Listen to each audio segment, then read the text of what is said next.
Finally आप सभी की इंतजार घड़ी समाप्त हो चुकी है और मैं क्लास 10 मैथ का जो है सीधे सीधे क्वेश्चन पेपर लेके आ चुका हूं। बिल्कुल सेम टू सेम यही प्रश्न पत्र आप लोग को एग्जाम में देखने को मिलेगा। वीडियो को अच्छी तरह से ध्यान से देखिएगा, एक एक क्वेश्चन को आप लोग को अच्छी तरह से नोट कर लेना है और सारे क्वेश्चन को समझ जाना है और बिल्कुल यही पैटर्न पे यही लेवल पे यही सारे प्रश्न आप लोग को देखने को मिलेगा। तो इस वीडियो को जो 100% आप सभी को अपने फ्रेंड तक एग्जाम से पहले शेयर कर देना, ठीक है। वीडियो को तो लाइक करके इस चैनल को सब्सक्राइब कर ही लेना है, क्योंकि सब्सक्राइब नहीं करें तो आपको आने वाले वीडियो का नोटिफिकेशन समय पे नहीं मिलेगा, ठीक है। तो आप लोग को चाहते हैं हर एक सब्जेक्ट का इस तरह का प्रश्न पत्र, तो आप लोग को जो है इस चैनल को सब्सक्राइब करके वीडियो को जो वायरल कर देना आप सभी को, ठीक है। चलिए स्टार्ट करते हैं। फर्स्ट क्वेश्चन हम लोग को 92/115 यानी 92/115 का सरलतम रूप पूछ रखा है, यानी इसको डिवाइड करेंगे, काटेंगे तो आपको पता है कि 23 से काटेंगे 23 चौके 92 और इसको हम काटेंगे 23 5 जो आपका क्या हो जाएगा 115 हो जाएगा। तो यानी 4/5 आपका ऑप्शन नंबर बी में है, तो ऑप्शन नंबर बी इस क्वेश्चन का बिल्कुल करेक्ट मानेंगे, ठीक है। ऑप्शन बी हो जाएगा। चलिए नेक्स्ट क्वेश्चन हमको दो परिमेय संख्याओं के बीच जो अधिकतम कितनी अपरिमेय संख्या हो सकती है, तो आंसर आनंद हो सकती है। ऑप्शन नंबर डी इस क्वेश्चन का बिल्कुल करेक्ट आंसर हो जाएगा, ठीक है। चलिए आगे देखते हैं क्वेश्चन हम लोग को निम्नलिखित में जो है किसका दशमलव प्रसार जो शांत है। तो शांत की बात करिए तो इसको जो है आपको जो यहाँ पे काटेंगे डिवाइड करेंगे, तो यानी आपका जो पॉइंट के बाद जो है और जो है कुछ मतलब अंक में जो शांत हो जाना चाहिए, आप लोग पता होगा बेसिक से है। तो यहाँ पे आपका 15/100 जो काटना शुरू करेंगे आप लोग का, जो ये आपका जो है पूरी तरह से जो शांत हो जाएगा और ये कटते नहीं रहेगा और ये सारी जो संख्या आप काटेंगे तो वो कटते जाएगा, ठीक है। और याद रखना कि इसका जो तोड़ेंगे गुणनखंड इसी तरह तोड़ा जाता है, जो अगर 2 और 3 अगर आपका आए तो समझ जाना कि वो आपका जो शांत हो जाएगा। फिलहाल यहाँ पे ऑप्शन इस क्वेश्चन का सी करेंगे, ठीक है। चलिए 2 3 बोल रहे हैं यानी 2 और 5 के रूप में आए तो, ठीक है। चलिए आगे बढ़ते हैं क्वेश्चन हम लोगों की बहुपद dy² plus by plus a के शून्यों का गुणनफल पूछ रखा है। तो गुणनफल क्या होता है c/a, c की जगह क्या a और यहाँ पे आपका d दिया हुआ है, a की जगह तो a/ क्या होगा d हो जाएगा। तो a/d कहाँ पे ऑप्शन नंबर डी में आपका 4 नंबर क्वेश्चन का आपका ऑप्शन नंबर डी बिल्कुल करेक्ट आंसर हो जाएगा। चलिए जी नेक्स्ट क्वेश्चन हम लोग को √18 का परिमेय जो है परिमेयकरण जो गुणांक है वो क्या है। देखो 18 को हम रूट से इसका जो बाहर निकालेंगे तो वो आपका हो जाएगा आपका ऑप्शन नंबर डी। परिमेय गुणांक जो बाहर कहाँ से निकलेगा आपका √18 यहाँ पे हो जाएगा, ऑप्शन नंबर डी मार दो, ठीक है।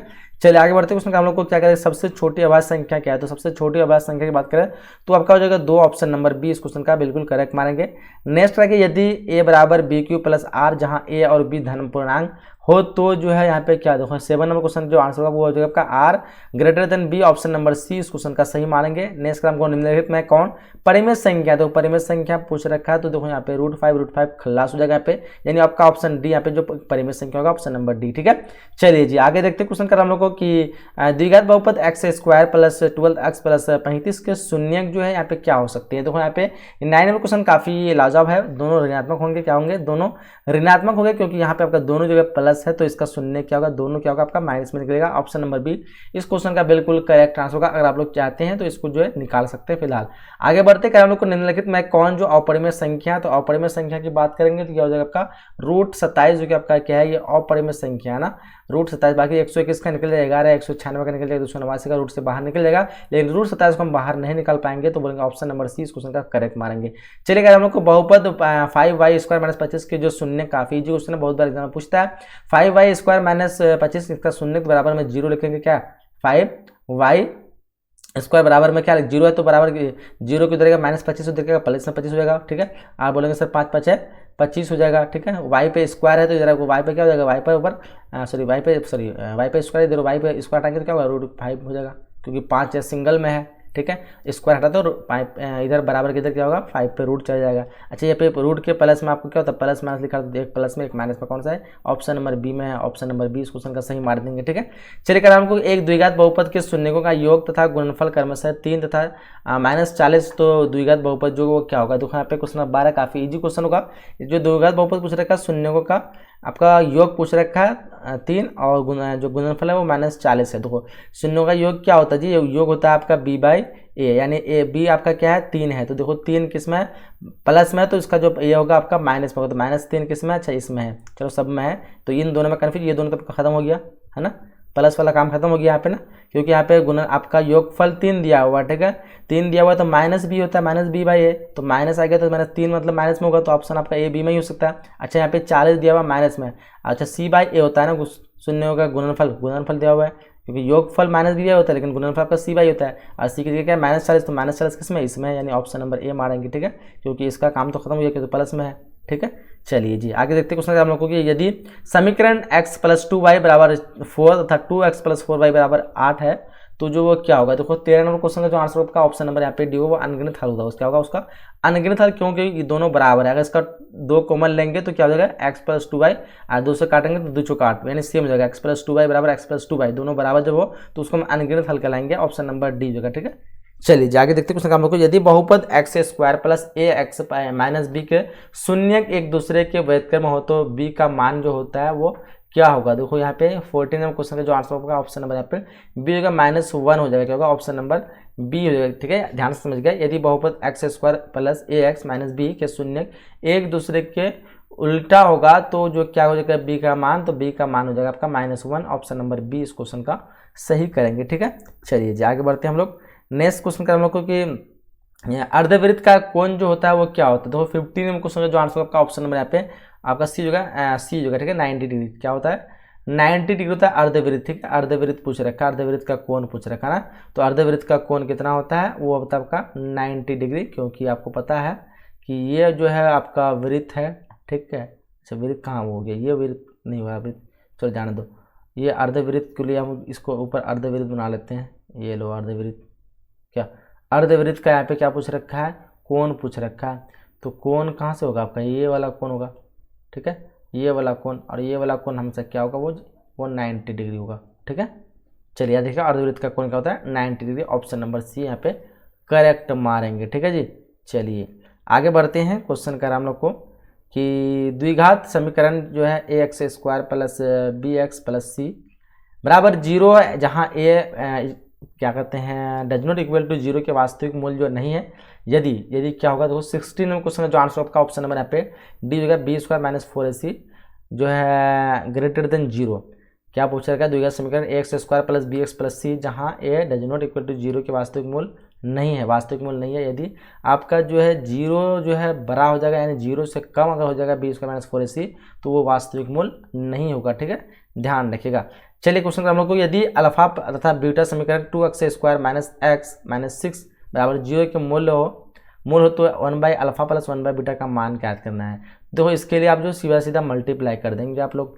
ठीक है, तो यहाँ पे क्या होगा, इसको मतलब एलसीएम करेंगे तो क्या होगा, अल्फा इंटू बीटा हो जाएगा, और ऊपर में क्या हो जाएगा अल्फा पर खत्म तो बीटा प्लस अल्फा मार दे, यानी ऊपर में क्या है शून्य का योग बटे शून्य का गुणनफल। शून्य का योग क्या है -b/, होता है, तो -x के लिए क्या है हमारा -1 है ना जी, x के साथ मिला हुआ -1, तो माइनस इसका क्या होता है फॉर्मूला का होता है, तो माइनस के क्या होगा +1 हो जाएगा। ठीक है, अच्छा +1 हो गया, और बटे में क्या हो जाएगा 2 हो जाएगा। अब इसका क्या होगा alpha into beta, alpha into beta क्या है -6 है, तो -6 मार देते हैं, और बटे में क्या हो जाएगा 2 हो जाएगा। तो हम क्या करेंगे, इसको 1/2 रहने देते हैं, और माइनस में ऊपर में आ जाएगा तुम्हारा 2 और नीचे में आएगा 6, 2 2 खत्म बराबर 1/6, माइनस में 1/6, ऑप्शन नंबर डी हो जाएगा। 17 क्या होगा ऑप्शन नंबर डी हो जाएगा। चलिए आगे देखते क्वेश्चन कर हम लोग को कि समांतर श्रेणी -3, 4, 11, 18 का 21वां पद पूछ रखा है। देखो 18 क्वेश्चन का जो आंसर होगा आपका ऑप्शन नंबर यहाँ पे डी मारेंगे। ठीक है, 21वां पद निकालेंगे ना a21 से। ठीक है, a21 से क्या होता है a+ होता है ना फॉर्मूला, वो फॉर्मूला लगाएंगे तो आपका 21वां पद क्या निकल जाएगा 137 निकल जाएगा। चलो अगर आप लोग को निम्नलिखित में कौन द्विघात समीकरण है, कौन द्विघात समीकरण है 19 में क्वेश्चन देखिए यहाँ पे। इस क्वेश्चन आंसर आपका x³ - x² बराबर x - 1 का क्यूब, जो कि x³ से हट जाएगा और x² में हो जाएगा। और याद रखिएगा कि कभी भी द्विघात समीकरण बटे में नहीं था, तो बटे के लिए ये भी तो खत्म हो गया।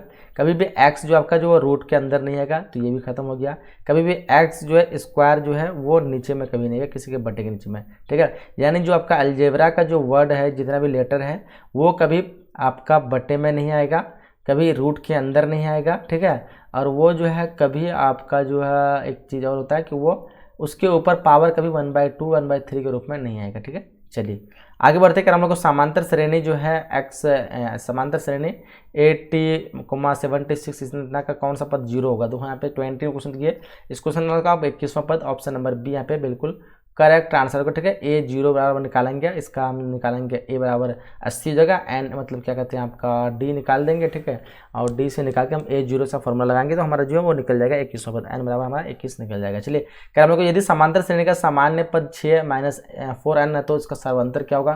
तो 21 नंबर क्वेश्चन देखिए यहाँ पे, इस क्वेश्चन का जो आंसर होगा आपका ऑप्शन नंबर सी होगा -4 दिया था, ऑप्शन नंबर सी इस क्वेश्चन का सही मारेंगे। चलिए कह रहा है हम लोग को कि निम्नलिखित में कौन जो समांतर श्रेणी है। देखो 22 में क्वेश्चन पूछ रखा हम लोग को, कौन समांतर श्रेणी श्रेणी है, यहाँ पे आएगा आपका देखो 2 4 8, ये समांतर नहीं है, समांतर श्रेणी यानी पूरा क्रम एक साथ होना चाहिए। तो 3/2 1/2 -1/2 -3/2 ये एक क्रम में गया हुआ है, ठीक है। जबकि यहाँ पे देखो 1 3 9 27 ये क्रम में नहीं गया, ठीक है। तो ये जो आपका ऑप्शन नंबर सी यहाँ पे बिल्कुल करेक्ट मानेंगे। कारण क्योंकि मूल बिंदु के नियतांक होते थे 0,0, ऑप्शन नंबर डी क्या होगा, ऑप्शन नंबर डी काफी बार एग्जाम में पूछा गया। यदि त्रिभुज ABC समरूप त्रिभुज PQR तथा QR/BC बराबर 2/3 हो तो एरिया PQR/ABC का मान क्या होगा। तो 24 नंबर क्वेश्चन का जो आंसर हो जाएगा आपका ऑप्शन नंबर ए होगा 4/9, क्योंकि इसका स्क्वायर कर देना है, 2 का स्क्वायर 4, 3 का स्क्वायर 9, 4/9, ऑप्शन नंबर ए बिल्कुल करेक्ट आंसर होगा, ठीक है। चलिए अगर हम लोग को दी गई आकृति में x का मान निकालना है, x देखो यहाँ पे दिया हुआ है, इसका मान निकालना है, बिल्कुल इजी सा क्वेश्चन है। 25 नंबर क्वेश्चन का जो आंसर होगा आपका ऑप्शन नंबर सी होगा 70 होगा। 70 कैसे हो जाएगा, देखो 70 इसलिए हो जाएगा कि ये 50 है आपका, ठीक है, ये 50 है और ये कितना है 60 है, और 60 50 कितना हो गया 110 हो गया। तो त्रिभुज के तीनों कोण का मान कितना होता है 180 थे, मतलब ये कितना हो गया 70 हो गया, 70 हुआ ना जी। अब 70 ये हुआ तो ऐसे पूरा कितना होता है 180 होता है। जब ये 70 हुआ और ये आपका जो पूरा 180 होता है, ये 70 हुआ ना, चलो 70 हुआ। अब ये 180 तो कितना हुआ, 110 हुआ कि नहीं हुआ 110। जब ये 110 हुआ, अगर हम इसको मिला देंगे और यहाँ से यहाँ तक मान लेंगे हम, तो ये पूरा 180 फिर होगा। जब पूरा 180 में 110 इतना ही है तो ये कितना होगा 70 होगा, तभी ना मतलब आपका जो है 110 होगा। तो बोलेंगे सर ऑप्शन नंबर यहाँ पे सी करेक्ट आंसर हो जाएगा। ये कितना हो जाएगा 70 हो जाएगा। कह रहे हम लोग को कि बिंदु R जो है 0,6 तथा 8,0 को मिलाने वाले रेखाखंड के मध्य बिंदु के नियतांक जो है नियमांक जो है वो क्या है। देखो यहाँ पे 26 नंबर क्वेश्चन काफ़ी इजी होगा। यहाँ पे 4,3 होगा, ऑप्शन नंबर डी, ठीक है। इसको आपको सिंपली जो है आपको रेखाखंड बोलते मिलाने वाले रेखाखंड के मध्य बिंदु का नियतांक पूछ रखा है। तो आपको जो है यहाँ पे 8 को 0 से जोड़ेंगे तो कितना 8 और 0 कितना होगा 8 होगा, बटे में 2 करेंगे कितना होगा 4 हो जाएगा, और 6 + 0 करेंगे तो क्या होगा 6, बटे में 2 करेंगे तो कितना होगा 3 हो जाएगा। तो 4,3 आपका ऑप्शन नंबर डी में दिया हुआ है। मध्य बिंदु बोलता है तो दोनों को जोड़ के बटे 2 कर देंगे, ठीक है। अगर हम लोग को बिंदु 4,6 और 8,2 के बीच की दूरी पूछ रखा है तो दोनों को जोड़ के स्क्वायर कर दो, 8 और 4 12, ठीक है। तो प्लस में ना तो क्या हो जाएगा, अभी देखो यहाँ पे 27 नंबर क्वेश्चन का जो आंसर आपका ऑप्शन नंबर ए होगा 4√2 हो जाएगा, ठीक है। तो यहाँ पे आपका जो क्या होगा प्लस में तो 8 में 4 गया, मतलब कितना होगा 4 हो जाएगा, 4 का स्क्वायर 16 हो जाएगा, और 6 में 2 गया, ये भी 4, तो 4 का स्क्वायर 16, 16 16 32 हो जाता है। तो हम यहाँ पे क्या करेंगे जी 16 दूनी 32, तो 16 × 2 करेंगे, 16 बाहर निकल जाएगा रूट से और 2 अंदर आ जाएगा, तो इसलिए 16 का बाहर निकल 4 निकल जाएगा, तो 4√2 आपका ऑप्शन नंबर ए हो जाएगा। अगर हम लोग को कि sine square 60 degree plus cos square 60 का मान क्या होगा, तो sine square plus cos square क्या होता है 1 होता है, ऑप्शन नंबर सी मानेंगे, ठीक है। करेंगे यदि रेखिक समीकरण का युग्म संगत हो तो रेखाएं जो होगी वो कैसी होगी। देखो 29 नंबर क्वेश्चन का जो आंसर वो रेखाएं प्रतिच्छेदी होती क्या होती है, प्रतिच्छेदी या फिर समांतर हो सकती है, ऑप्शन नंबर डी मार दो इस क्वेश्चन का। कह रहा है कि बिंदु -6, -5/2 जो किस पाद में है। देखो यहाँ पे दोनों जगह माइनस है और दोनों जगह पर ग्राफ आपको पता होगा, पहले वाला में क्या होता है दोनों जगह प्लस होता है, फिर क्या होता है माइनस प्लस होता है, क्या इस जगह -5 कितना है 30, पहला दूसरा तृतीय पाद में option number C, question number 30 का क्या होगा ऑप्शन नंबर सी होगा। कर हम लोग को कि PQR त्रिभुज PQR में भुजा QR को बिंदु S तक इस प्रकार बढ़ाया गया है कि त्रिभुज PRS बराबर 120 डिग्री और QPR बराबर 63 डिग्री, तो PQR का मान निकालना। 31 नंबर क्वेश्चन का जो आंसर आपका ऑप्शन नंबर बी होगा 57 होगा, क्या होगा ऑप्शन नंबर बी हो जाएगा 57, ठीक है। चलिए जी, क्योंकि आपका ये जो 3 इसमें जोड़ेंगे 60 से 120 हो जाएगा, ठीक है, ये आपका 120 है। तो आप लोग को थोड़ा फिगर के हिसाब से समझाएं क्या, QR को बिंदु S तक PQR, ठीक है, एक त्रिभुज है आपका, मान लो तो PQR दिया हुआ है, मेरे पास तो वो पेन नहीं लिखने का इसलिए इसमें अच्छा से लिखा नहीं जा रहा है। फिलहाल PQR में भुजा QR जो है ना P मार दो ये और ये मार दो Q और ये मार दो R, ठीक है। इसमें क्या बोलता है भुजा QR की बिंदु QR बिंदु S तक इस प्रकार बढ़ाया गया है कि PRS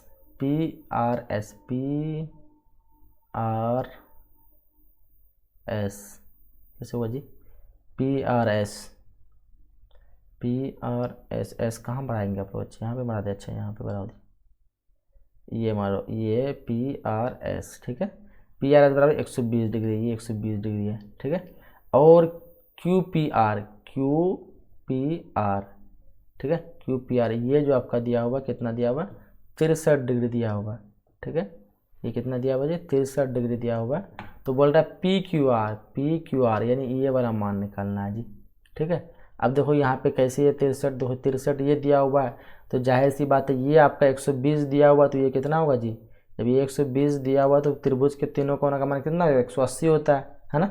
तो ये 120 दिया हुआ तो ये कितना होगा 60 हो जाएगा, होगा कि नहीं होगा। जब ये 60 हुआ और ये 63 हुआ तो कितना हो गया, 60 60 120 और 3 कितना हो गया, 123 हो गया। 123 हुआ तो पूरा त्रिभुज का कोण 180 होता है, तो 57 जोड़ेंगे 123 में तब ना 180 होगा, तो आपका ऑप्शन बी हो जाएगा। बहुत लंबा समय हो गया। चलो फिर इतना आपको समझ में आ जाना चाहिए था। यदि किसी त्रिभुज के कोण का समद्वि भाजक विपरीत भुजाओं को जो है आपका समद्वि भाजित करता है, क्या पूछ रखा है, यदि किसी त्रिभुज के कोण का समद्वि भाजक विपरीत भुजा को समद्वि भाजित करता है तो त्रिभुज जो होगा वो किस तरह का होगा। 32 नंबर क्वेश्चन देखो यहाँ पे। इस क्वेश्चन का जो आंसर है आपका ऑप्शन नंबर यहाँ पे डी और समकोण होगा, ऑप्शन नंबर डी मानेंगे। नेक्स्ट का हम लोग त्रिभुज ए बी सी में D E parallel B C तथा ए डी बटे डी बी बराबर 2/3 तो ए ई बटे ए सी का मान पूछ रखा है। 33 नंबर क्वेश्चन का जो आंसर होगा आपका ऑप्शन नंबर यहाँ पे बी हो जाएगा, सी हो जाएगा। ठीक है, ऑप्शन नंबर बी इस क्वेश्चन का करेक्ट मानेंगे। कर हमको यदि त्रिभुज ए बी सी तथा डी ई एफ में ए बी बटे ई डी ए बी बटे डी बराबर बी सी बटे एफ डी तो ये समरूप जो होंगे जब, बताओ। 34 नंबर क्वेश्चन का जो आंसर आपका ऑप्शन नंबर सी, बी कोण बी बराबर कोण डी, ऑप्शन नंबर सी इस क्वेश्चन का सही मानेंगे। ठीक है, चलिए जी आगे बढ़ते हैं। कर हम लोग को कि दी गई आकृति में पी क्यू बराबर 0 केंद्र वाले वृत्त के स्पर्श रेखा यदि ओ क्यू 3 सेमी है और पी क्यू 4 सेमी है तो ओ पी का मान निकालना जी। तो यहाँ पे क्या पूछ रखा है, कितना, ओ क्यू ये, अच्छा ये आपका 3 सेमी दिया हुआ है और P Q 4 semi, P Q क्या ये, अच्छा ये 4 है तो ये निकालना है। देखो आपको पता है ये वाला कोण जो हमेशा जब वृत्त पे स्पर्श रेखा होती है वो 90 डिग्री का होती है। ठीक है, केंद्र तो ये 90 हुआ तो मतलब ये क्या एक तरह का समकोण है, यहाँ से दिख रहा है। 4 और 3 का स्क्वायर करेंगे, 4 चौका 16, 3 3 9, 16 9 25 बराबर क्या हो जाएगा 5, 5 निकलेगा ऑप्शन नंबर सी। क्योंकि यहाँ पे आपको पाइथागोरस प्रमेय वाला से सूत्र से निकाल लेंगे ना समकोण वाला कि इसका आपका ये बड़ा है, ये कर्ण हो गया तो ये आपका समझ लो लंब हो गया, ये आपका आधार हो गया। फिर इसको आधार मान लो, इसको लंब मान लो, जो मानो आपकी मर्जी है। फिलहाल लंब का स्क्वायर प्लस आधार का स्क्वायर बराबर हमारा कर्ण का स्क्वायर निकल जाता है ना। तो यहाँ पे हमारा जो 25 से 5 निकल जाएगा ऑप्शन सी। नेक्स्ट क्वेश्चन का हम लोगों को क्या करा है कि एक्स एक्स से बिंदु पी 8,12 की दूरी जो वो क्या होगी। देखो यहाँ पे 36 नंबर क्वेश्चन का जो आंसर होगा आपका ऑप्शन नंबर यहाँ पे आपका बी हो जाएगा, 12 इकाई। ठीक है, आप लोग निकालिएगा एक्स एक्सिस से आपको पी जो है बिंदु 8,12 जो निकालेगा, अक्सर पीछे वाई का मान क्या होता है 0 होता है, ध्यान रखिएगा। ठीक है, तो आप लोग निकल जाएगा 12 इकाई। चलिए हम लोग वृत्त के किसी बिंदु पर खींची गई स्पर्श रेखा और उस बिंदु से जाने वाले त्रिज्या के बीच का कोण जो वो क्या होता है। तो 37 नंबर क्वेश्चन का जो आंसर आपका ऑप्शन नंबर यहाँ पे क्या होगा, 37 का ऑप्शन नंबर ए जगह 45 डिग्री, ऑप्शन नंबर ए इस क्वेश्चन का बिल्कुल करेक्ट आंसर मानेंगे। कराम को दी गई आकृति में टी पी तथा टी क्यू 2 स्पर्श रेखाएं ओ केंद्र वाले वृत्त पर इस प्रकार है कि पी टी क्यू बराबर 50 डिग्री तो पी ओ क्यू बराबर कितना होगा। देखो 38 नंबर क्वेश्चन का जो आंसर आपका ऑप्शन नंबर यहाँ पे क्या हो जाएगा, 38 का ऑप्शन नंबर ए जो 130 डिग्री बिल्कुल सभी का correct answer option number A. चलिए नेक्स्ट क्वेश्चन का हम लोग क्या करा कि दी गए समकोण पी क्यू आर में पी आर क्यू बराबर थीटा, पी क्यू बराबर 3 सेमी तथा पी आर बराबर 6 सेमी तो थीटा का मान देखो यहाँ पे 39 में क्वेश्चन का जो आंसर आपका ऑप्शन नंबर यहाँ पे डी हो जाएगा 75। ठीक है, ऑप्शन नंबर डी हो जाएगा। ठीक है, ध्यान रखिएगा ऑप्शन नंबर डी यहाँ पे देख लीजिए एक बार आप लोग, 90 है ना, ये 6 सेमी 3 सेमी तो आपका जो हो जाएगा वो थीटा का मान आपका 75 मान को। चलो आगे बढ़ते कर हम लोग को यदि 10a बराबर 3/4 तो cos a का मान होगा। 40 क्वेश्चन काफ़ी इजी क्वेश्चन होगा। cos a का मान होगा 4/5, ऑप्शन नंबर बी हो जाएगा। ठीक है, 4/5 होगा क्योंकि हम यहाँ पर 10 दिया हुआ, 10 का p और b दिया हुआ, h निकाल लेंगे। ठीक है, तो h निकालेंगे 3 का स्क्वायर 4 का स्क्वायर करेंगे तो 25 निकल कर 5 निकल जाएगा ना। तो cos का बराबर क्या होता है जी, h क्या होता है b/h होता है ना। तो b आपका 4 दिया हुआ ना इसमें, 10 का p/b तो b आपका 4 दिया हुआ, h 5 निकाले तो 4/5 ऑप्शन बी हो जाएगा। चलिए कर हम लोग को कि cot 44/10 तो इसका 1 हो जाएगा। बहुत इजी क्वेश्चन, 1 कहाँ पे, ऑप्शन डी में, ऑप्शन डी हो जाएगा 1। कर हम लोग को कि निम्नलिखित में किसका मान सबसे अधिक होता है। देखो सबसे अधिक जो होगा 9 यहाँ पे 42 नंबर क्वेश्चन का जो आंसर आपका ऑप्शन नंबर ए होगा 10/45 का जो सबसे अधिक मान होता है ऑप्शन नंबर ए करेक्ट मानेंगे। करेक्ट, यदि एक वृत्त का परिधि 28 सेमी है तो इसकी त्रिज्या क्या होगी। बिल्कुल इजी सा क्वेश्चन है, बोलेंगे 14 सेमी, ऑप्शन नंबर बी इस क्वेश्चन का करेक्ट हो जाएगा। परिधि बराबर क्या होता है 2πr, तो 88 बराबर हम क्या देखेंगे 2πr कर देंगे, काटेंगे इसको 44 से, है ना। और पाई का मान क्या होता है 22 दूने 7, 22/7 होता है। क्या बोलते हैं हम लोग 44 बराबर क्या करेंगे हम लोग 22/7 करेंगे, 22 से काटेंगे तो क्या हो जाएगा जी 22 से काटेंगे, 22 दूने 44, 2 इधर नीचे में 7 हो जाएगा तो गुना क्या होगा 2 × 7 बराबर क्या हो जाएगा आपका r, 7 दूने 14। छोड़ो आगे बढ़ते हैं। हम लोग को ये त्रिभुज पी क्यू आर पर समकोण है तो साइन p + q का मान बताओ। 44वां क्वेश्चन देखिए यहाँ पे, इस question answer option number B जो है 1 होगा, क्योंकि ऑप्शन नंबर बी हो जाएगा। अगर हम लोग को यदि अल्फा बाई 4 बराबर 15 डिग्री तो 3 cos 6 अल्फा बराबर क्या हो जाएगा। देखो यहाँ पे 45वां क्वेश्चन का जो आंसर आपका ऑप्शन नंबर बी होगा 2 हो जाएगा, ऑप्शन नंबर बी मार देंगे। अगर हम लोग को यदि R1 तथा R2 त्रिज्या वाले दो वृत्त का क्षेत्रफल का योग जो है R त्रिज्या वाले वृत्त के क्षेत्रफल का योग के बराबर है तो क्या होगा। देखो 46वां क्वेश्चन का जो आंसर होगा R1 स्क्वायर प्लस R2 का स्क्वायर प्लस R मतलब R का स्क्वायर बोलेंगे, ऑप्शन नंबर सी इस क्वेश्चन का सही मानेंगे। कह रहा कि साइन 90 डिग्री बराबर क्या होता है, कॉस होता है, कॉस ए कहाँ पे, ऑप्शन नंबर डी होगा ना। तो सहीता से क्या होगा, ऑप्शन नंबर डी होगा। कर रहा हूँ एक 15 सेमी लंबी सीढ़ी एक अर्धवृत्त दीवार पर जो शीर्षक पर पहुंचती है, यदि सीढ़ी के दीवार के साथ 60 डिग्री को मिलाती है तो दीवार की ऊंचाई निकालना है। एक 15 मीटर लंबी सीढ़ी, ठीक है, तो ये मान लो 15 मीटर लंबी सीढ़ी दीवार पर चढ़ती है, दीवार हो गया, ठीक है। तो यहाँ पे क्या बोलता है 15 से तो सीढ़ी चढ़ती है तो दीवार जो कौन साथ ये आपका जो 60 डिग्री बनाती है क्या दीवार, यदि सीढ़ी क्या बोलते हैं, यदि सीढ़ी दीवार के साथ का कोण बनाती है तो दीवार की ऊंचाई बोलो, दीवार के साथ 60 का कोण बनाती है ना, तो उसकी ऊंचाई पी बाई एच निकाल देना सिंपली। एच आपका दिया हुआ पी निकाल लेंगे तो आपका क्या हो जाएगा जी, 60 डिग्री का मान से निकाल लेंगे तो 48 का देखो सॉल्यूशन करेंगे आप लोग, तो आंसर होगा आपका option number B 7.5 metre, option number B होगा। चलिए 14 अगर हम लोग कॉट 1 इंटू कॉट 89 देखो यहाँ पे कॉट इंटू इसको 10 में बदल देंगे तो कॉट इंटू 10 बराबर 1 होता है, ठीक है। कॉट 1 है ना, तो कॉट 1 को हम जो कॉट क्या कहते हैं 89 में बदलेंगे तो 10 इंटू कॉट बराबर 1 होता है, ऑप्शन ए मार देंगे। चलिए कर हम लोग को कि R त्रिज्या वाले गोला के संपूर्ण पृष्ठ का क्षेत्रफल जो होता है वो कैसा होता है। तो 50 में क्वेश्चन जो आंसर होगा आपका ऑप्शन नंबर यहाँ पे डी हो जाएगा ना। R त्रिज्या वाले गोला का संपूर्ण पृष्ठ जो होता है वो 4πr² का होता है, तो ऑप्शन नंबर डी इस क्वेश्चन का सही होगा। तो हम लोग जो यहाँ तक 50 क्वेश्चन किए, वीडियो बहुत ही लॉन्ग हो रही है। इस वीडियो को आप लोग को लाइक कीजिए, शेयर कीजिए। जो आगे का सोल्यूशन मैं आप लोग को देने वाला हूँ इस वीडियो के डिस्क्रिप्शन में जो आपको वायरल पेपर का लिंक दिया हुआ आप लोग जरूर चेकआउट कीजिएगा, ठीक है। जो भी नया है चैनल को सब्सक्राइब जरूर करेंगे। मिलते हैं हम लोग अगले क्लास में अगले वीडियो में, जब तक जय हिंद, जय Bharat and thanks for watching.